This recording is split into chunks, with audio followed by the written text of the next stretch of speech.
All right, welcome back to another episode of the Agendas podcast. I am your host Harry here with Ben. Ben, what's going on? Not great, John. Not great. What's not great? What's going on? As a resident Hawks fan, not happy with Mr. Risa Shea at number one. Whatever. We just guaranteed bad PR whatever. There's a 0% chance we will have the best player in the draft when you look back in 3 years. All right, that's an interesting take. That might not be a bad take. Let's get into it. We're gonna get into some draft stuff tonight and some of the moves that's been going on in the NBA. Some Mikal Bridges, Alex Caruso. Is Kevin Durant gonna get traded? Things like that. But let's start with the draft. And at number one overall, the Atlanta Hawks selected Zachary Risacher, the French forward. We talked about him a little bit on the last episode, the preview episode, and we kind of described him as, from what we've heard. Obviously, we're not draft experts analyzing French leagues, right? That's not what we're doing in our free time, but we do follow a decent amount of draft, and he seems like he can shoot the ball a little bit. He's 6'10", he can shoot the ball, he can attack. He can be a point of the attack defender, but the ceiling for him isn't really there, even from the people who kind of like him. It just seems like, he'll be like a really good role player and he'll be a good fit on a winning team, which is good. But out of that number one overall pick, you kind of hope for that upside, that star potential that maybe someone more like an Alex Sarr has. Although Alex Sarr doesn't seem like he wanted to play for Atlanta, or it almost seemed like he didn't care, but his agent didn't want to. That's kind of the vibes I got from some of the interview stuff. Is that like he wanted to be number one overall, but his agent wanted him to go to Washington because he'll get more touches there, and they just traded Denny Avdia, a forward, so they're trying to probably give him as much touches as he can, which he wouldn't get with Atlanta. But it's a little disappointing. I would say if I'm an Atlanta fan to take Zachary Risacher.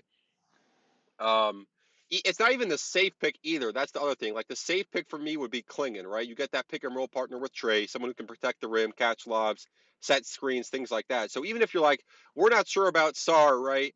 We don't know, is he going to develop that jump shot? Is he going to be able to gain enough weight to play that big man? So like, let's play it safe. Then if I'm them, I'm taking, Klingon. Or if I'm taking Risacher, I'm saying maybe I can trade back with the Spurs and get a future pick, one of my picks back that we traded in the DeJounte trade. But to sit at one and take Risacher, for me, it's just bad value. I think like if they took him at 4, if they traded back, got a future pick, took him at 4, would you be more happy with that, Ben, or would you still kind of feel that same reaction that you have now? For sure. I'm just like in terms of a trade back, I'm looking at what San Antonio got for the eighth pick from Minnesota. They got 2031 unprotected first and a 2030 pick, top one protected pick swaps. They got not two additional picks, but Minnesota will be trash in 2030 and 2031.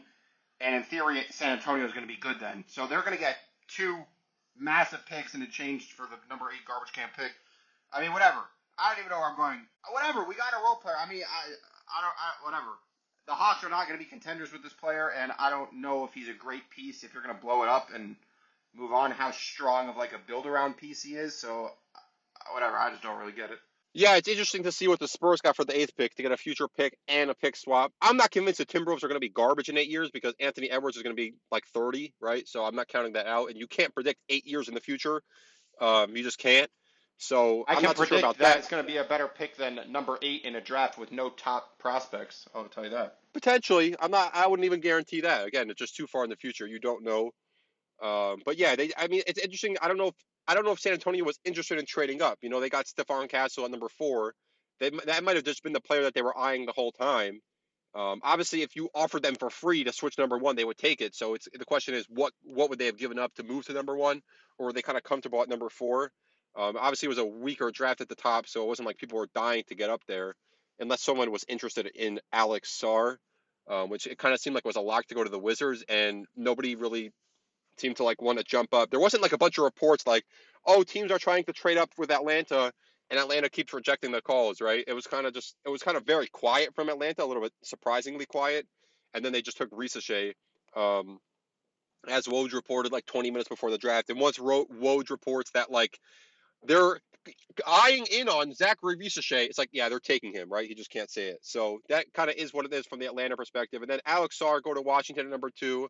No big surprise there. Everyone thought that was happening. It was interesting they traded Avdia to kind of clear some space, which I thought was interesting because the team doesn't have that much talent. So I probably would have kept Avdia just because he's still young, right? And it's like another piece. You don't want like what are you trying to tank even more? You have no talent on your roster. When you're that talentless, like to trade a player like Avdia who's shown some potential, just I don't think it makes that much sense. Um, and then number three is Ben's favorite player of the draft, and that's Reed Shepard going to Houston. It's an interesting fit because they got Fred VanVleet at the one, right? I know Ben talks about how Reed Shepard's a two, but Fred VanVleet being a short point guard, like really short. I don't know, is he 6 foot? Maybe he's 6 foot, 6'1", and then Reed Shepard at like 6'1", 6'2". It's a short backcourt, and I think they're going to struggle defensively. But he can definitely shoot the lights out. Ben, what are your thoughts on that specific landing spot for Reed Shepard? Is that your favorite pick of the draft so far? Yeah, I mean, you've talked a lot about Alex Sarr and teams not like to me. I just don't see it. I mean, whatever. We'll see with Alex Sarr. He's not the reason I'm disappointed in the Ricochet pick. Like, I'm not really a Sarr guy, but I think there's Shepard, Holland, Klingon. I mean, there's a number of other players that I would like to see over Ricochet that actually have upside and like team changing ability. Just to touch on the only other thing I can say with Ricochet is like we just saw. I mean, we'll get to the trade in a second. But if you're getting 6 first-round picks for a similar type of player in theory, maybe it's worth it. You take him and you turn it into 5 first-round picks down the road. But I mean, Reed Shepard to the Rockets. The thing with Van Vliet is Van Vliet's older. He's not going to be on the team by the time the Rockets are trying to compete. So you got an elite shooter. You got a Sar Thompson, an elite, super athletic defender. Either at the 4, the 3, or whatever. Like that combo seems to work together, and then you build the rest of it around it. I mean, so I think that level of shooting you make work, but we'll see. Yeah, I mean the one thing to throw in on Ricochet, like he's not going to be like a negative. Like there's a world where Reed Shepard, he just can't figure it out defensively, and he's a turnstile, and he just gets played off the court, right? I could see a world where that happens, or he just becomes a role player off the bench. Like Ricochet, I don't see a world where like he doesn't fit in the NBA. It's like, is he going to have enough talent? We'll see. But yeah, if at three, if you're the Rockets, like they already have a center, so Klingon doesn't make too much sense. And then Sar was taken, so it's kind of they're pickup between him and Holland, and I'm not mad at that pick. I think it's a fine pick, but I'm not necessarily excited about it. And then after that, Spurs took was it Stefan Castle at number 4. Then they traded away the other pick. So the Spurs were going to the draft. We were excited about it. We talked about it on the podcast about the potential of them 4 and the 8 pick. Could they trade up? Would they take 2 players? And they kind of took Stefan Castle and traded the other one away. I'm kind of disappointed as well in the Spurs. Not that they didn't get good value in the trading away that 8 pick, but I guess they just weren't that excited about this draft. People were kind of down on the draft in general. But were you disappointed in the Spurs, or were you surprised that what they did is they kind of just like sold out of the draft and took Stefan Castle, or do you think Stefan Castle is going to be a really good fit with Wemby going forward? No, I'm not disappointed. I think they got great value for their number 8 overall pick. Um, they got the guard. They needed a guard. They got one. Like I said pre-draft, I would have liked to see them go with a veteran presence there, some level of veteran. But they decided to go for a guard. They got it. The guy can do everything but shoot. So if he can figure out how to shoot, he's gonna be a good player. Um, Number 8, I mean Holland was off the board, Kling was off the board, so I don't really see who you would get excited about at pick 8. And so, to get a pick and a pick swap back, 100% give me that all day. I don't need to trade. Like the number 8 overall pick in this draft in a real draft is number 13 or number 12. So it's like 2 first-round picks for that in the future. Give me that, yeah. Yeah, I definitely hear that. There's only a couple more players I'm going to talk about. Not that interested in some of these picks. Ron Holland at 5 to the Pistons. I like that. They just need more talent, so it's worth taking a shot on someone that Yeah. there's controversial takes on. I just get the talent for me at number 5. Yeah, I've got a Pistons fan. They've got I forgot the guy's name, player, whatever. They got one good player, and they've got now Ron Holland, who might become a really good player, Kate and they've got a Cunningham. long Kate Cunningham. Ron Holland's going to get usage. Doesn't matter if they lose; they're going to have time to develop.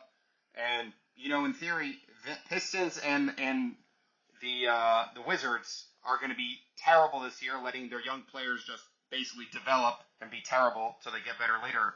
And one of them is going to land a top 2 pick, and then they're actually all of a sudden going to be pretty exciting next season. Yeah, someone's going to win the Cooper Flag sweepstakes, even though the odds are a little bit lower now for the top teams. But still, at this point, add talent, let them play. and see what happens. Now, the one that didn't make any sense, I did not understand this pick at all, is the Blazers taking Donovan Clingan at 7. Didn't they just trade for DeAndre Ayton last offseason? And I get he hasn't been the most productive player. He's been underwhelming in general. But, like, why would you draft Clingan with Ayton on the roster? Then now you're kind of like forced to trade one of them because they're unplayable together unless you believe Clingan can shoot the three ball, which even if you believe at some point he might shoot the three ball, it's not right now. So to have Clingan at Ayton on the roster, you're pretty much announcing to the NBA we're trading Ayton, which takes his trade value. I just don't understand. Do you have any idea what the Blazers are doing with that pick? Yeah, I mean, well, it seems like no NBA teams like DeAndre Ayton. It does shrink its trade value, but we were talking about we were going to be excited if the Hawks took Clingan at 1, and they were able to take him at 8. Like, that's a steal. Very nice. I'm going to get nothing back for Ayton. I don't know what you would have. I mean, you would have had him on the roster, but I don't know what you would. Let's say they didn't take Clingan, and nobody knew you had to trade him. What would you get back? Right, I hear that the value is there, and I mean as a Hawks fan, I would have been you would have excited as number one, but like you would have been like, okay, that's a good pick. With so it is good value, I would say. And then the other two players I wanted to talk about was Edie at 9, which I think is early for Edie because I just don't see him being a great NBA player. He's too slow footed. Maybe he'll score some points offensively, but he's just not not not going to be a good fit in the modern NBA, especially with all the switching. But for Memphis at 9, with not that much talent left on the board, I'm not mad at it just because they needed a big man. I think maybe potentially that would have been interesting if they could have tried to trade up for 7 and got Clingan. I think that would have been a much better move. But I'm not mad in terms of relative. Like if someone else took that Edie at 9, I would have been more upset than the Grizzlies. But it's not like an A plus hit. But it's a lot earlier than I thought he was going to go. Yeah, purely drafting for need. Muzelis and Cody Williams went behind him, two developmental wing prospects that could pan out. I mean, Edie kind of is what he is. Yeah, he's going to get cooked on defense. I mean, but the centers kind of went. Clingan went, Tijan Salon went, and Sar went. So Tijan Salon went super early as compared to what people thought. But the three big centers that people actually liked were off the board, and the Grizzlies like, okay, we need a center apparently, so they got the one that was left. Yeah, I mean, a draft like this, I'm not upset at taking, drafting for an just because the talent's not necessarily there. And then the last player I want to talk about was Connect. That was Ben's player. We talked about which player are you excited about outside of the top few before the draft, and Ben was really excited about Connect, what he can do offensively. And I think it's potentially a really good fit for the Lakers at 17. It's great value. They obviously have that Austin Reeves, but we don't know if D'Angelo Russell's going to be back in free agency, and they definitely need more shooting and they need more scoring. And they potentially have the defense to be able to Dalton Connect. The main thing was he can't defend a parked car. So with Anthony Davis behind him and Rui Hachimura, they got some good front court defense. It potentially could be a really good fit, and maybe he'll bring a spark to that Lakers offense. We'll see how quickly he can make an impact. But being an older rookie, maybe potentially could help them as early as this year. But what do you think about the fit of Dalton Connect with the Lakers? I think it's a perfect fit. Lakers um, needs a guy for the regular season to get them to just win games, and Connect's just going to add offense to them pretty instantly. Um, I think it's a really good fit. In terms of defensively, he wasn't good, but it's not. He doesn't have egregious traits. Like he's not a traffic cone. He's not 6'1". Like so, in theory, he should be able to defend a little bit better, especially with the lower usage going from college to the NBA. So, that fit wise, that might be the best fit of like the whole draft. 100%. Is there anyone else you wanted to talk about in terms of this draft? Nothing else really excited me in particular, but I'll just throw it out there if there's another player that you thought was a good pick or an interesting pick, overpay, anything like that. I mean, the only one, Sejan Salon going super early to the Hornets. Super, whatever. Super athletic, big man. Some, work ethic questions from my understanding. And so that's not, he went a lot higher than people projected. Obviously, he's got all the talent in the world to develop. But Charlotte is not exactly what I would say in LaMelo Ball being exactly an environment to be conducive to improving work ethic and creating standards. So, listen, they took a bet on talent. Can't argue with that. But it was a high pick. Doesn't seem like it was the ideal landing spot for him. Other than that, obviously Edie went way higher than people thought. Matas Buzelis went after some other names that people thought, Buzelis would go above. On that, Topic went pretty low to OKC. Topic is like a purely on-ball guard. a big guard, purely on ball. Harry, you would know a little bit better. OKC how that would fit, but he has no off ball traits at this point. Well, I just saw. I don't know if it was real. I'm pretty sure it was real that he's gonna be out for the year with an ACL tear. So, it could be Oh, that's why he gotcha. fell a little bit. But OKC kind of has the too many players on the roster, so they can kind of wait a year, for him to develop, and then we'll see how it works with Shea. Maybe a Giddy replacement after they traded him for Caruso, which we'll get into in a little bit. But yeah, definitely, some interesting things. With the Hornets, it could be they were looking at Ron Holland, who went one pick ahead of them, and once he was gone, that would have been an interesting fit with LaMelo, kind of that everything but offense, everything but shooting guard next to LaMelo might make some sense. But once he went, it was like, all right, let's just go for the best talent on the board. Potentially, that's what happened there. But anytime the Hornets draft someone, I immediately assume it's going to be a bust. It's just like this guy. I'm picturing him in a Hornets jersey, like, yeah, that's going to be a bust. So we'll see what goes With the on. But Hornet, I mean, with the Hornets, I was hoping they were going to take Klingon. Pair him with Brandon Miller, who can shoot enough, at least right now, might be able to shoot a little bit better. Like, you have a huge defense, like, just huge backcourt. I mean, front court. I forget which is which, how to say it. And then you've got, LaMelo Ball at guard. Like, that's starting to get interesting to me, at least interesting to me. no, you're right. I did forget about Brandon Miller. So that they are potentially building something there. If LaMelo Ball can keep his act together and stay healthy, they potentially are moving in some interesting directions depending on how this pick works out. But let's move on to some moves that have happened already and some potentially future moves that could happen in this NBA offseason. It's trade season already. It started early this year. It felt like earlier than other off seasons. And the first trade that started it off was Alex Caruso. Kind of a shocker. Alex Caruso's been on the trade market forever, and the Bulls just refuse to trade players until they're like forced to, right? With DeMar DeRozan, it's like, oh, let's sign DeMar DeRozan again and like try to compete for like 37 wins. It's like their front office is terrible. They should have sold Alex Caruso probably 2 years ago. They probably could have gotten multiple first round picks.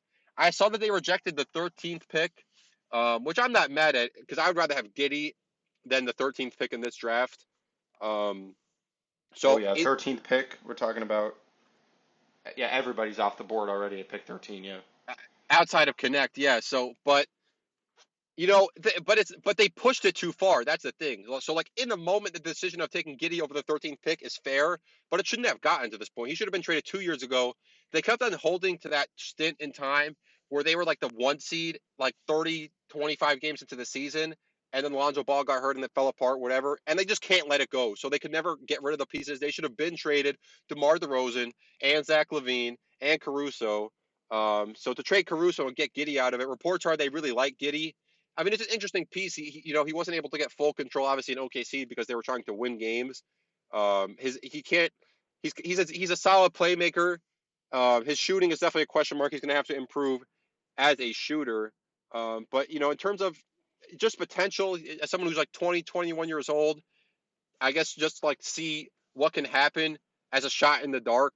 At this point, for what Caruso's value is, I guess they got the best they could. But I'm more excited from the OKC point of view to add Alex Caruso, just an all defensive level player. I don't know if he made it this year. I think he did, but if he didn't, he's definitely made it in the past.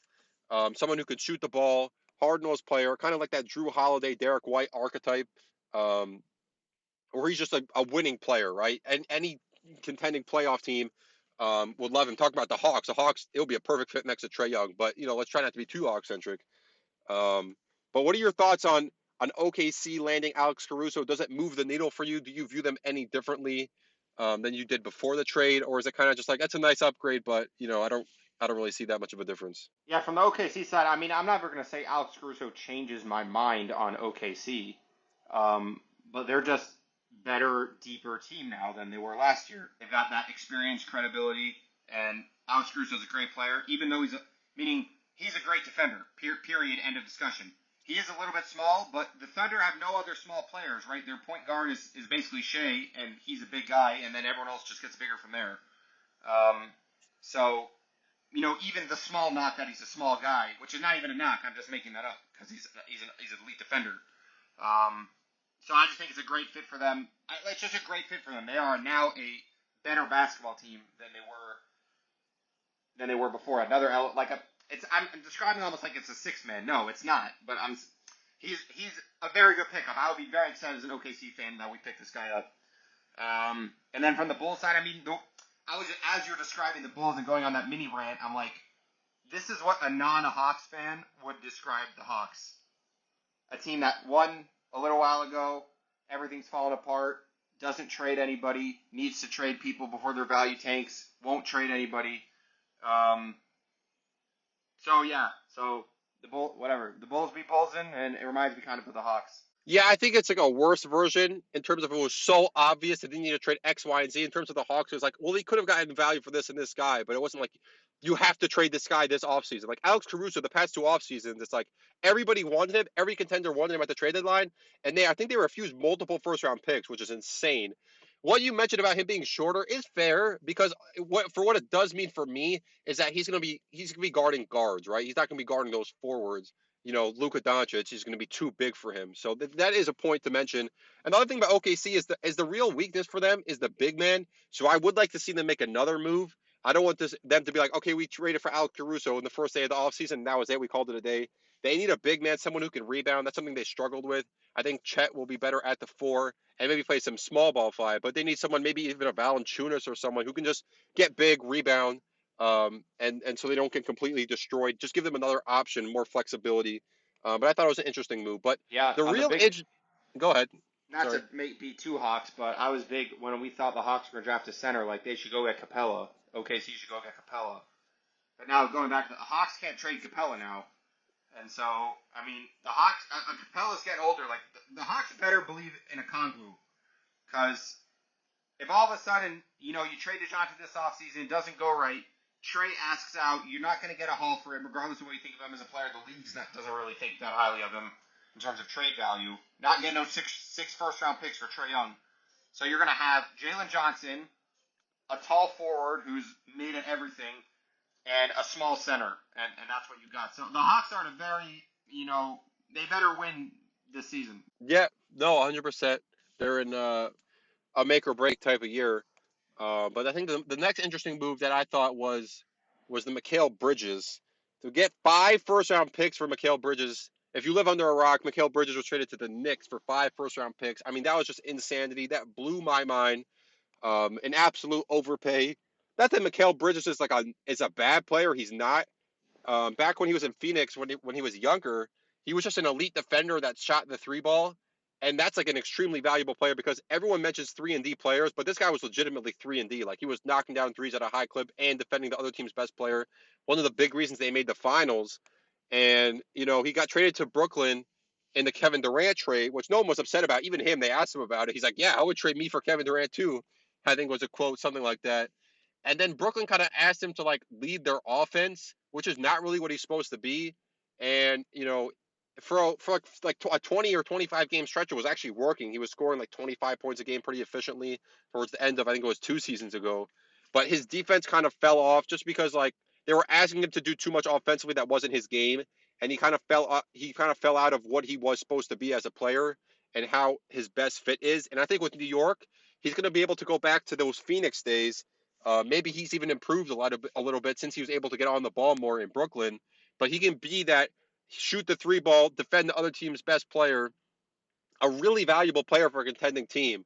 So I don't want to downplay how good of a player he was and how good of a fit I think he is, especially with OG and Anunoby. They're re-signing him. Their defense is going to be exceptional next to Jalen Brunson. I mean, you got Jalen Brunson, then you got Mikal Bridges, Anunoby, Randall, and Hartenstein. That's a good lineup. That's a very good lineup. But going into the offseason, the Knicks had basically, the assets to make one big splash move. And for that to be 5 first round picks, pretty much empty your assets for Mikal Bridges, I think is insane. I think I don't know if it's a panic move because they were in the second round last year. It's not like they had to do something major, but I just think it was a complete overpay. And obviously Jalen Brunson was teammates with him back in college, so there's that connection. To Jalen Brunson wanted him in New York. I mean, with the Knicks. But and I understand Jalen Brunson has the keys to the franchise, so they're going to probably do what he says. But at 5 first round picks, first of all, who are you competing with? Like, which other team is at 4 first round picks that you're like, you know what, we'll go to 5, right? Like, I don't see that. Maybe I'm wrong. But Ben, what are your thoughts on the Mikal Bridges trade in terms of the fit with the Knicks and how it moves them as a playoff contender? And then as a secondary aspect of what they gave up, what value they gave up, and what that potentially means for other players in the trade market. Yeah. Um, I mean, to me, reminds me of the Hawks. Hawks had a similar problem. I'm not saying what I'm said off air here. I'm not going all the way there, but I'm just saying it is the same problem the Hawks had, where they've got a small guard who had all the usage. And for the Hawks, they played the Heat that series where they just doubled Trae Young and there was nothing left to do. Brunson had to take every single shot, in the half court for New York. Um, and he's small, so you want to get a guard who can take some of that burden away and be that elite guard defender to try to offset, what your star guard is lacking a little bit. And Hawks tried to do that with DeJounte, paid about half the price. It didn't work with DeJounte. So Knicks paid double the price to get a better version of that, maybe a much better version. Hopefully it's a much better version because they paid a lot of money, a lot of picks for it.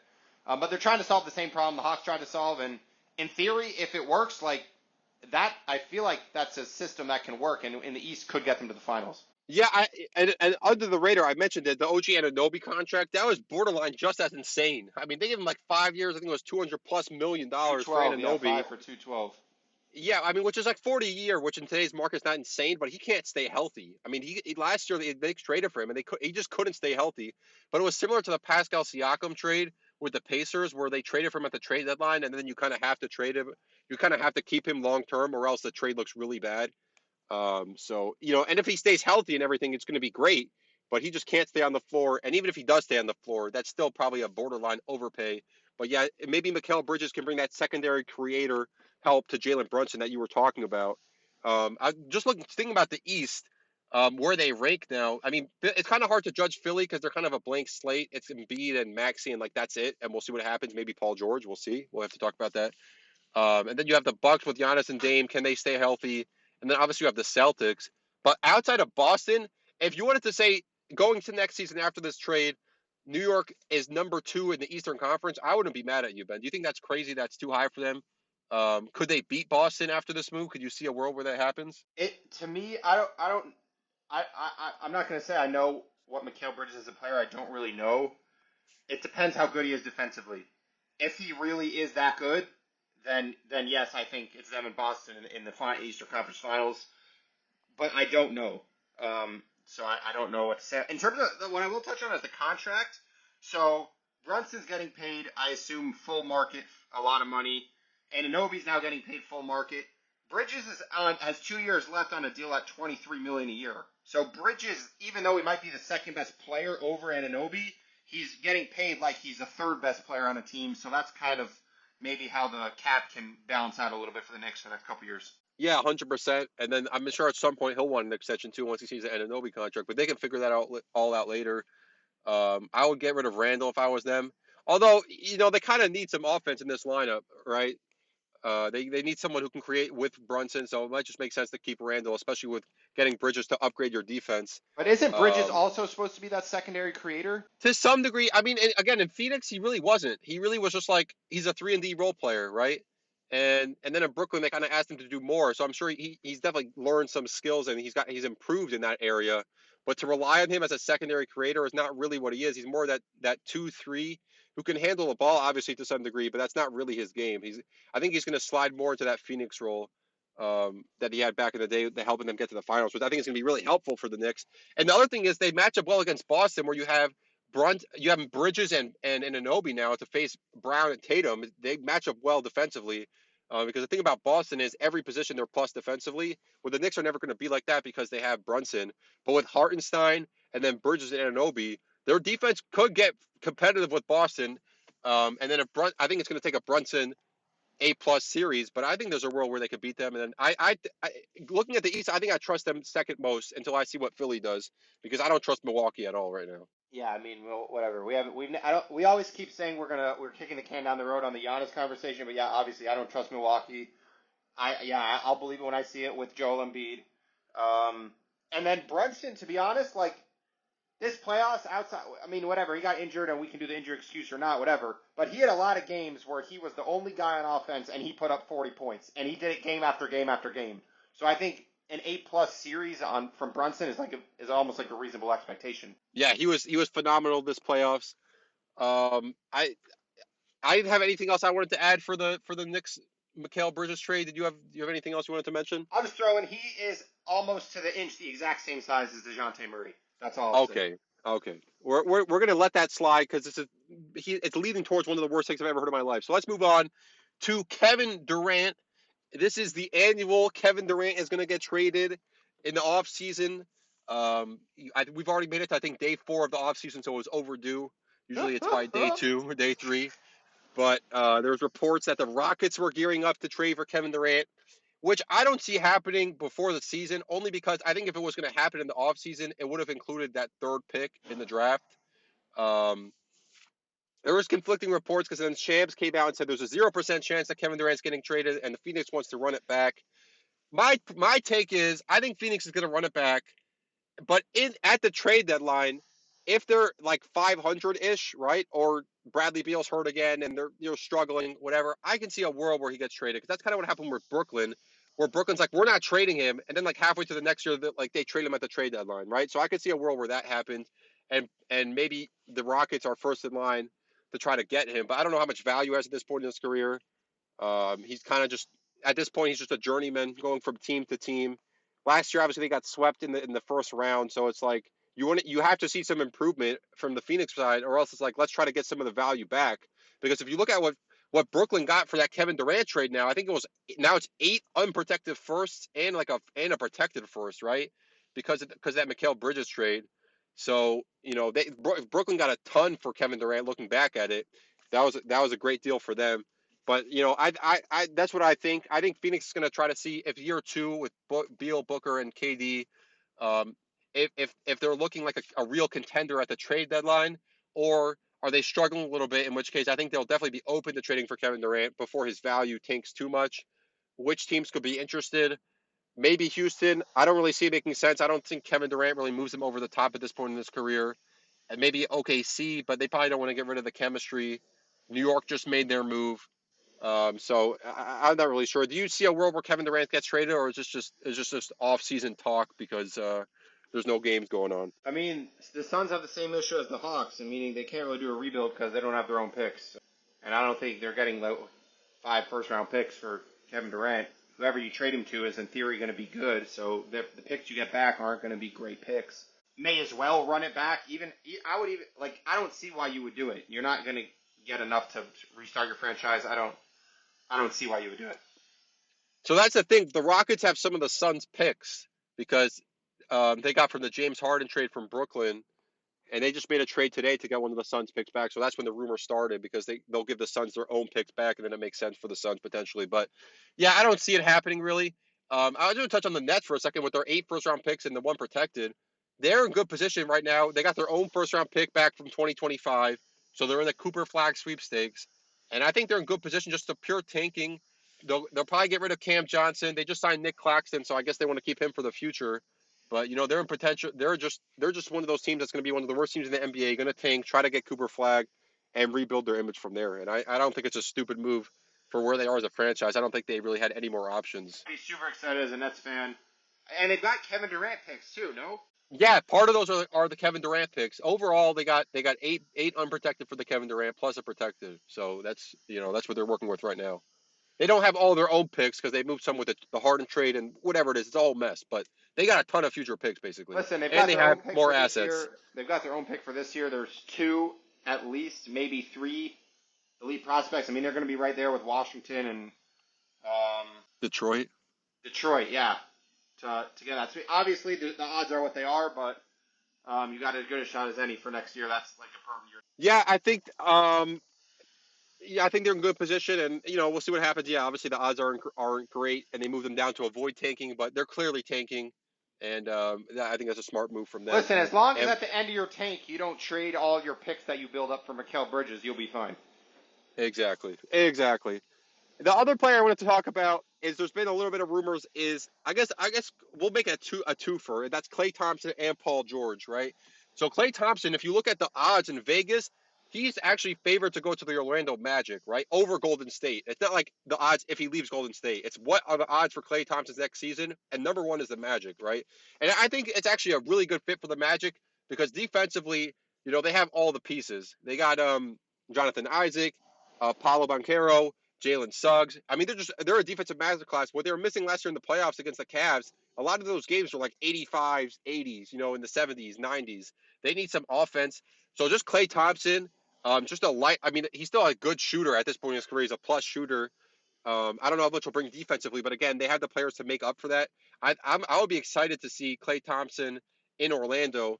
I thought potentially they were going to go for Malik Monk as kind of just that pure offensive guy, to kind of hopefully boost what they're doing. Just because they don't have enough pieces offensively. Franz Wagner was a disappointment, especially as a shooter, and Paulo Banchero needs some help. So just to get a shooter to space the floor, give Paulo some more space, give him some more help offensively. I think it would be an interesting fit for him to go to Orlando. And it just seems like his time is done in Golden State. Golden State doesn't value him as much as anymore. They're trying to move on into the Kamingos of the world, that next younger generation, the Moses Moody's. And I don't blame them at this point in his career. He's kind of not washed, but he's washed compared to what he used to be. So I think it's fair for Golden State to move on. And I think it'll be interesting to see if they start out struggling this year, potentially maybe move Draymond at the trade deadline. But what do you think about Klay Thompson leaving Golden State and potentially his fit with Orlando? Yeah, I think it makes sense with Orlando. I mean, it just depends on the money, right? I think part of Klay Thompson's leaving Golden State is because they're not paying him what he wants. It depends on the number. Like, I'd love to have Klay Thompson on my team, not for 30 million, and we can go down from there. So we'll see what the number is. Yeah, they probably have to overpay him slightly. Also, Florida, there's no state income tax, so maybe he'll get a slight discount. But if they offered him 4 for 100, I think also Golden State didn't want to offer him the fourth year, which maybe Orlando will. Even if it's 4 for 100, I wouldn't love the contract, but I would be okay with it just because you're going to have to overpay if you're Orlando, right? And also the other thing is like, who else are you paying, right? No one's coming to Orlando, so if you have to overpay Klay Thompson a little bit to get some relevance, to get some offense, I wouldn't be upset about it. And then the other thing is Paul George. Paul George, there's rumors now that maybe Golden State will be interested. Kind of get rid of Klay Thompson, slide in Paul George. That's a definite upgrade. Maybe a sign and trade. They're talking about with the Clippers, where he'll sign with the Clippers and then they'll trade him to Golden State. They definitely have the pieces to make a move. If they cobble together all their pieces, they probably have one big move in them between Kaminga and the picks and Moses Moody, right? Maybe Klay Thompson's contract if it's a sign and trade. So I think Paul George would be an interesting fit with Golden State. It doesn't seem like he's coming back at the Clippers. That would be another interesting fit with Orlando, where he's much better on the defensive end than Klay Thompson is at this point in his career. And he's not as good of a shooter, but he's just more of a creator overall offensively. And then the other place that might make sense is Philly next to Embiid and Maxey, where they kind of have a clean slate. And to upgrade over Tobias Harris with a Paul George would be a massive upgrade that could potentially help them get to that next level of real contention. So of those teams, Ben, between Orlando, Golden State, and Philly, what do you think would be the best fit for Paul George? Or is there another team that you want to throw in, like a realistic team that might make sense for him? I'll actually throw back to you. If he goes to Golden State and it's him, Steph, Draymond, and maybe like Pajimski left and whoever else, is there a championship in that team? Do you think? If they got rid of Kaminga, which presumably they would have to, I don't see it, right? I think Steph, the second half of last year, really kind of started to show his age, and I don't see him turning it around that much. Not that he's going to fall off a truck, right? But he's just kind of slowly aging out. His consistency's gone down and down, especially as a primarily jump shooter, obviously. Yeah, so I don't think Paul George would be enough to kind of tilt those scales. Now, if we had a Kevin Durant reunion back in Golden State, now that'd be something else. You know what I mean? I could Yeah. see that potentially being a championship contender, at least for 1 or 2 seasons. Gotcha. Yeah, I mean, Golden State's interesting to me. The other teams listed, it's like, even if they add Paul George, like those teams are not serious enough to me to. I don't think it moves the needle to championship contention for any of those teams. Even Philly, Paul George, Maxey, and Paul and Embiid, you're not buying it. Embiid, I mean, we'll see if he's playing, the whole playoffs. And then Maxey, I'm just not a big Maxey guy. I mean, he'd be like the 2A and 2B with Paul George. I think Maxey needs to be a 3, like a full-fledged 3 to win a championship with that guy. I don't think they would beat Boston. Okay, I mean, I definitely think it takes them a step closer. I don't think they'd lose in the first round with that team. But again, it's always going to come down to Embiid's health in the playoffs because it feels like every year he's not healthy.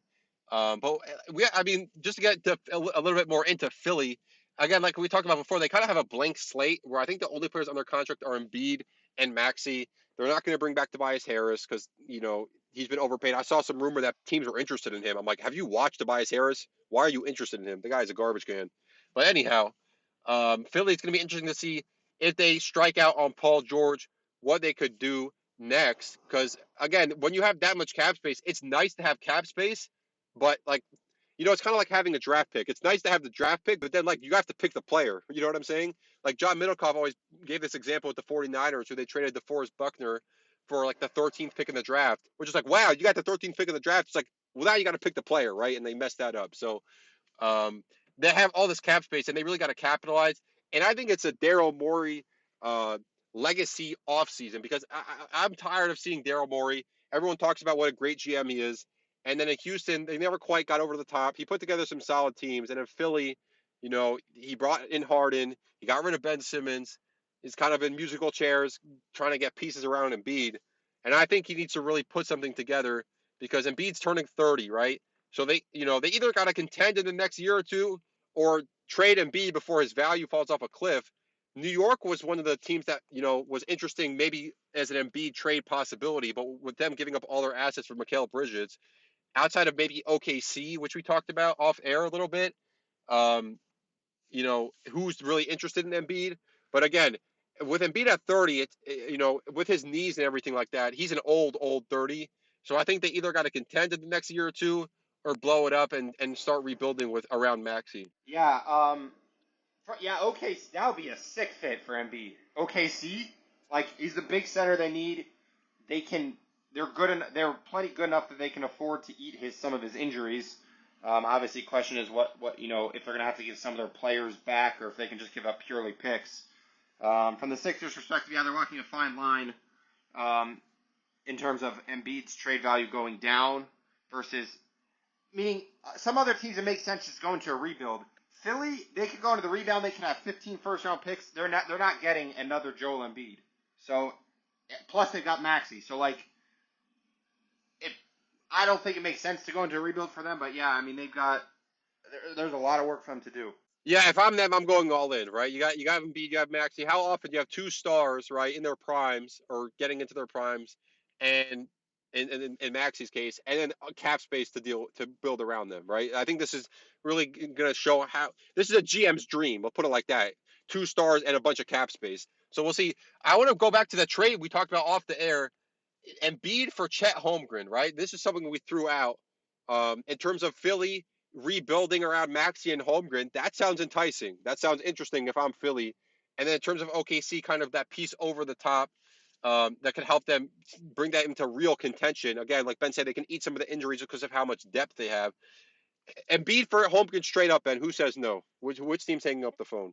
Philly's saying no. I mean, this goes back to Alex Sarr and like Kristaps Porzingis archetype, like Holmgren archetype. For me, that's a super valuable piece. That's not you can't build your franchise around that piece. That's like it's super valuable to have that.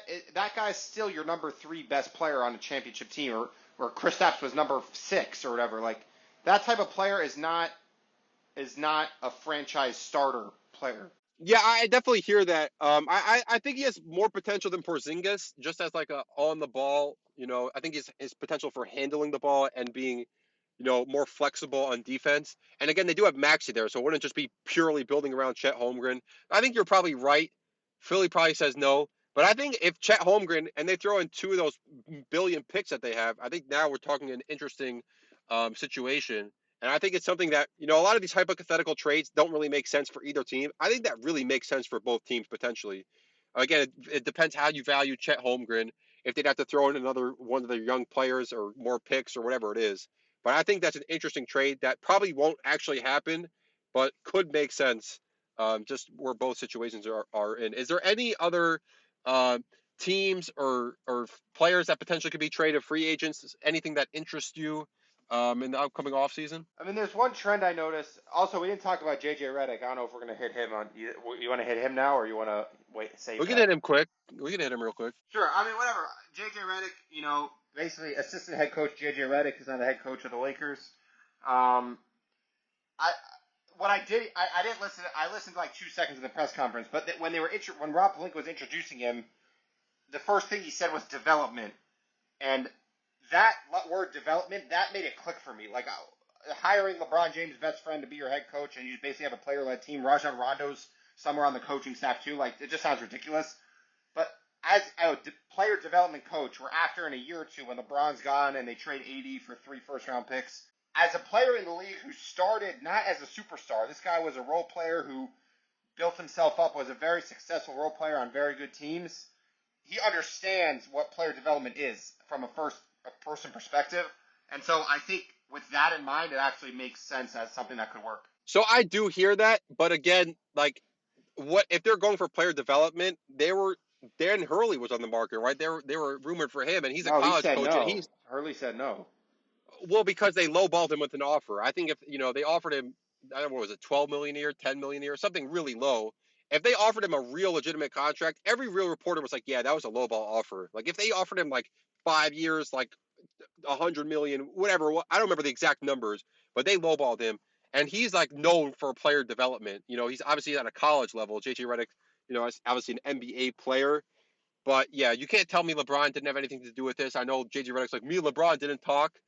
The JJ Redick introduction press conference, it was so cringy to me. I'm not gonna lie, I was hard to watch. It kind of felt like a kid trying to sound more mature than he was. You know what I mean? Like trying to feel like he was in that position. It just felt like he wasn't ready. It's I don't know. I didn't get good vibes off the interview. Just the way he was talking, he dropped like the f bomb just to seem like he doesn't care, and he's like all cool and hip and whatever it is. I'm not into it. I personally don't like him. He's a little arrogant for me, especially for being a career 12 point a game scorer. Like Jerry West said, I think JJ Redick called out Jerry West played against plumbers, or some old generation he called plumbers, and Jerry West said, well, this guy averaged 12 points a game for his career. So what did he do to impact winning? And JJ Redick carries himself like someone who's a 6-time MVP, and he averaged 12 points a game at the end of the day. So I think it's going to be a mistake of the hire. It's going to be a mistake of a hire. I think LeBron um, pretty much handpicked the hire as much as they try to make it seem like he had nothing to do with it. And I think it's going to be, end pretty quickly. I wouldn't be surprised if it's over under, Ben. Let's put it like this: over under 2.5 years. JJ Redick in Los Angeles. What are you betting on? Oh, definitely under. I mean, what I'll say though is, right, they could have given, Dan Hurley a full strength offer, which apparently the Lakers just generally don't give that level of contract. They could have done that. But if they weren't willing to do that, like the Hawks won't go into the luxury tax, whatever. We could debate that till the cows come home. Practically, they're not doing that. What were the other options for who to hire? Like, who do you want them to hire? Who do I want them to hire? Yeah. I mean, first of all, you're a billion-dollar franchise, multi-billion-dollar franchise. Pay the extra few million for Dan Hurley. Okay. We can debate that. The Hawks owner is not paying the luxury tax. He just is not doing it. He's trading away players for free to not pay the luxury tax. John Collins, the Hawks owner, goodbye. I don't even need second-round picks back. You just take them for free. Kevin Huerter, conditional second-round picks in 2027. Okay, take them because I'm not paying the luxury tax. This guy is $1 billion net worth. Saying these people don't do it. First of all, not everything's about the Hawks. All right, so let's leave the Hawks out of this. Right, not every conversation has to turn into the Hawks. But second of all, that's fair. The Lakers are worth a lot more than the Hawks. Whatever it is. If you're going for player development, go make an offer for Kenny Atkinson, who just got hired by the Cavs. Right. I think that would be a much better player development coach. He was doing a great job in Brooklyn, and then they kind of tossed him out when Kevin Durant got there. So if you're going for player development, there's much better options. And if you're going for win now, you're taking a coach that's never coached in the NBA before. So I haven't gone through every single coaching option, but I just don't think it makes sense from either perspective. Let me ask you this. What does it do for LeBron James' legacy if they miss the play-in tournament this season with his handpicked head coach? Nothing. Zero. Okay. LeBron's legacy is set in stone. Even if he wins a championship, does it put him over Jordan for me? No. I mean, I have to see the circumstances, obviously, but he is what he is at this point in his career. No one's changing their mind in the GOAT debate, and his legacy is set as it should be. Did you see when they asked JJ Redick in the opening press conference? They asked him what advice has LeBron given to you, and he's like, me and LeBron haven't spoken, and some guy in the background's like, Yeah, that guy. Yeah, he's right. First of all, like stop pretending like you LeBron had nothing to do with this. Like Nick Wright keeps saying that. Just because they do a podcast together doesn't mean LeBron wants him as a head coach. If JJ Redick and LeBron are doing a one-on-one podcast and 2 weeks later or a month later he's hired as the Lakers head coach, you mean to tell me LeBron did not want that? Stop it. Stop it, man. Stop it. All right, I think we could wrap it up there. Did you have like anything else you wanted to add before we wrap this up? Indulge me, indulge me. I've got one trend I saw. Mikal Bridges getting 6 first-round picks. Aging Klay Thompson, also, that defensive shooting, 3-4 player. Um, Gosh, there was another 3-4 we were talking about. These 3-4 Harrison players, Barnes. no, I can't remember. These 3-4 players have value, and so maybe that's the defense for picking Risache, is if he becomes any semblance of that, he's going to have trade value. Okay, that's it. All right, fair enough. We'll wrap it up there. Um, when's the next podcast? I don't know. We'll see. I'm sure there'll be some big moves in the future. I'm excited for the offseason. And especially when we get to some NFL stuff, we have some interesting things planned when it gets to the boring part, because obviously this is an exciting part of the NBA offseason, but it doesn't last that long. So we'll have to get creative, and we will. That's part of podcasting. Don't forget to give us a follow on Twitter and YouTube at The Agendas Pod, and we'll catch you guys in the next one.